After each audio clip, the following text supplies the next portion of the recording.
তো বন্ধুরা, শুভ অক্ষয় তৃতীয়া। আজকে আমরা যাচ্ছি আমার ননদের আজ পাটিপত্র। সেখানে এসেই আমি ননদের সাথে একটু ছাদে ফটো সেশন করে নিচ্ছি। তারপরে নিচে তো সবাই আছে, এখনও পাত্রপক্ষের কেউ আসেনি, সবাই মিলে এখানে গল্পগুজব হচ্ছে। আমিও এখানে বসে আছি। আর ছেলের বাড়ির লোকরা ফোন করেছিল, ওনারা বেরিয়ে গেছেন, তাই এদিকে সমস্তটা গুছিয়ে নেওয়া হচ্ছে। ছোটো মা, ফুলকাকি সবাই মিলে গল্প করছে। রুমি রেডি হচ্ছে, নেহা রেডি হয়ে গিয়েছে, পিঙ্কুরা সব বসে বসে গল্প করছে।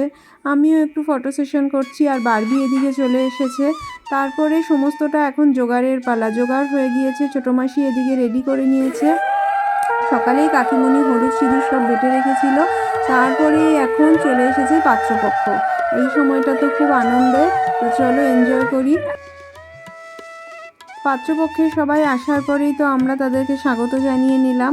আর এখন ব্রাহ্মণ মশাই অনেকক্ষণ আগেই চলে এসেছেন পাটিপত্র করবার জন্য একে একে। আর ছোট্ট দুই খুদে সদস্য এসেছে, তুর্য খুব খুশি, ওদের সাথে এখন খেলবে। তো এখন মেন পর্বে চলে আসা যাক। পাটিপত্র পুরোহিত মশাই এখন লিখে নিচ্ছে দুই তরফের বয়ান, যেটা সাদা কাগজে। তারপরে সেটার মধ্যে হলুদ সিঁদুর লাগানো হবে।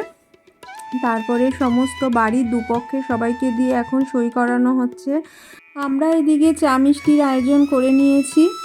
আমরা দেরি করিনি, কারণ ওনাদের নাকি নিয়ম আছে, ওটা অদল বদলের পরে আর বসবেন না। তাই পুরোহিত মশাই তাড়াতাড়ি করে এখানে সমস্ত যেগুলো আয়োজন করার করে নিচ্ছে।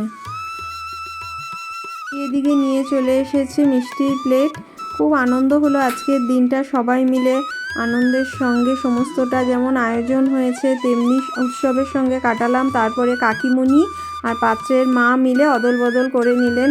আর এখন ওনারা চলে যাচ্ছেন। আজকের মতন টাটা।